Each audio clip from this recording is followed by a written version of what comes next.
संत लूकस का अध्याय 10। 72 शिष्यों का प्रेषण।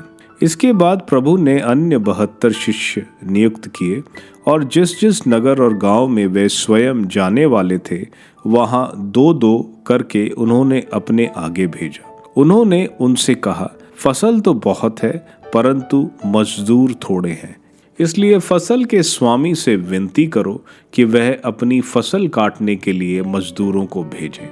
जाओ, मैं तुम्हें भेड़ियों के बीच भेड़ों की तरह भेजता हूँ। तुम ना थैली, ना झोली और ना जूते ले जाओ और रास्ते में किसी को नमस्कार मत करो। जिस घर में प्रवेश करते हो सबसे पहले यह कहो, इस घर को शांति। यदि वहाँ कोई शांति के योग्य होगा तो उस पर तुम्हारी शांति ठहरेगी, नहीं तो वह तुम्हारे पास लौट आएगी। उसी घर में ठहरे रहो और उनके पास जो भी है वही खाओ पियो, क्योंकि मजदूर को मजदूरी का अधिकार है। घर पर घर बदलते ना रहो। जिस नगर में प्रवेश करते हो और लोग तुम्हारा स्वागत करते हैं तो जो कुछ तुम्हें परोसा जाए वही खा लो। वहाँ के रोगियों को चंगा करो और उनसे कहो, ईश्वर का राज्य तुम्हारे निकट आ गया है। परंतु यदि किसी नगर में प्रवेश करते हो और लोग तुम्हारा स्वागत नहीं करते तो वहाँ के बाजारों में जाकर कहो, अपने पैरों में लगी तुम्हारे नगर की धूल तक हम तुम्हारे सामने झाड़ देते हैं। तब भी यह जान लो कि ईश्वर का राज्य आ गया है। मैं तुमसे यह कहता हूँ, न्याय के दिन उस नगर की दशा की अपेक्षा सदोम की दशा कहीं अधिक सहनीय होगी। अविश्वासी नगरों को धिक्कार।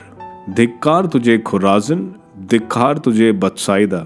जो चमत्कार तुम में किए गए हैं, यदि वे तीरुस और सिदोन में किए गए होते तो उन्होंने न जाने कब से टाट ओढ़कर भस्म रमाकर पश्चाताप किया होता।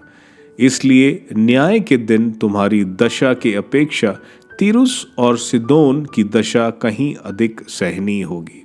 और तू कफरनहूम, क्या तू स्वर्ग तक ऊंचा उठाया जाएगा?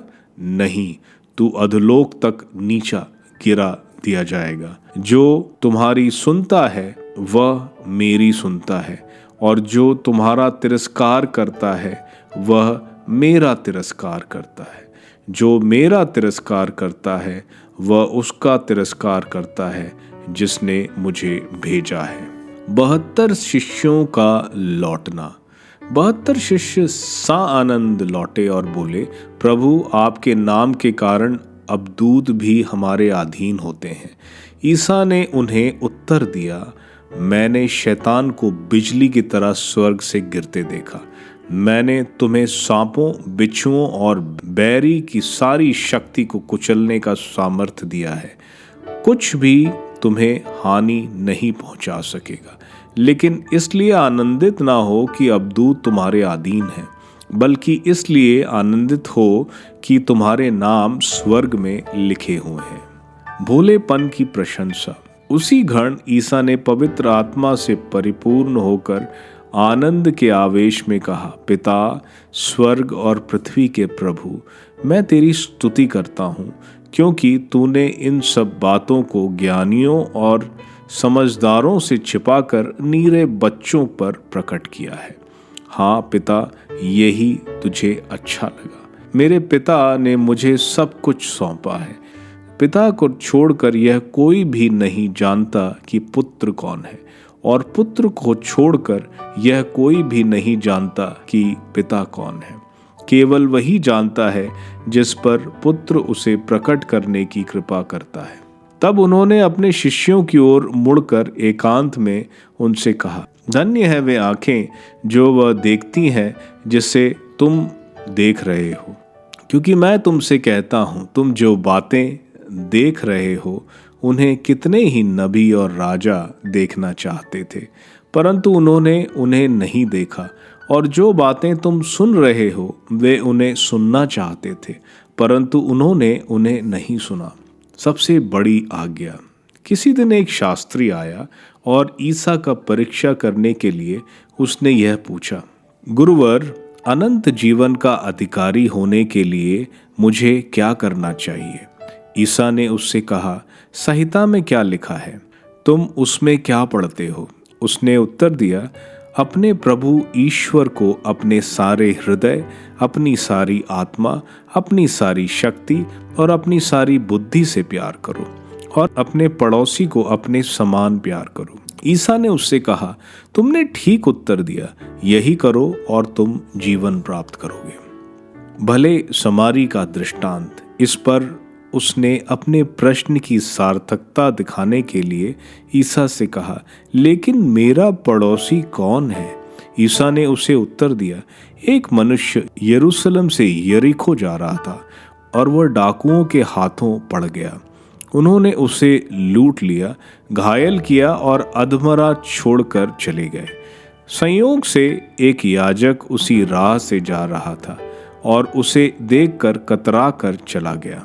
इसी प्रकार वहां एक लेवी आया और उसे देखकर वह भी कतरा कर चला गया। उसके बाद वहां एक समारी यात्री आया और उसे देखकर उसको तरस हो आया।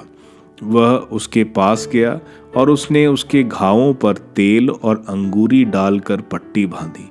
तब वह उसे अपनी ही सवारी पर बिठाकर एक सराय ले गया और उसने उसकी सेवा शुश्रूषा की।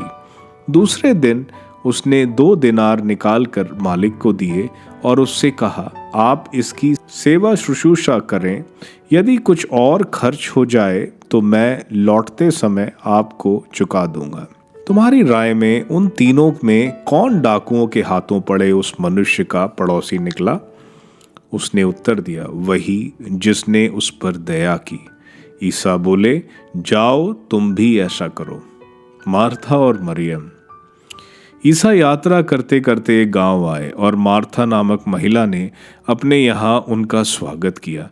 उसके मरियम नामक एक बहन थी जो प्रभु के चरणों में बैठकर उनकी शिक्षा सुनती रही, परंतु मार्था सेवा सत्कार के अनेक कार्यों में व्यस्त थी। उसने पास आकर कहा, प्रभु, क्या आप यह ठीक समझते हैं कि मेरी बहन ने सेवा सत्कार का पूरा भार मुझ पर ही छोड़ दिया है? उससे कहिए कि वह मेरी सहायता करे। प्रभु ने उसे उत्तर दिया, मार्था मार्था, तुम बहुत सी बातों के विषय में चिंतित और व्यस्त हो, फिर भी एक ही बात आवश्यक है। मरियम ने सबसे उत्तम भाग चुन लिया है, वह उससे नहीं लिया जाएगा।